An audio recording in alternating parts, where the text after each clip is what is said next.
am in SE16 screen. On the right hand side is my S4 HANA system, and on the left hand side is non-S4 HANA. If you see the status bar which I was talking about, so here on the normal one we have on the left hand side, right, you have this system name and other stuffs. When you come to S4 HANA, there is nothing at the bottom.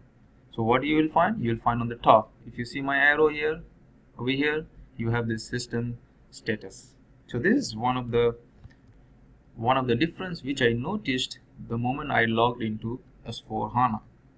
In the previous slide, I mentioned that there are no back arrows anymore. So look at this green, orange and red arrows and cancel buttons. You will not find them in S4 HANA.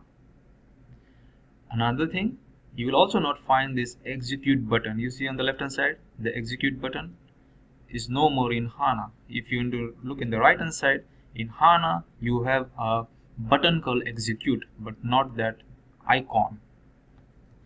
SAP says that S4 HANA is all about simplification. Maybe that's the reason they have removed these three back buttons and replaced it with one exit button.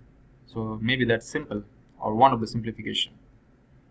In the previous SAP system, if you wanted to know the system status, you go to system status and then you will know what type of or what is the version of your SAP system. In order to do the same thing in SAP, you have to go to more and then go to system and then the status. So how do you know that this is an S4 system? Because you have this component called S4 core, which you will not find in my other system. So this is one of the way to figure out whether you are on SAP on HANA or S4 HANA. So you will find S4 core only on S4 HANA.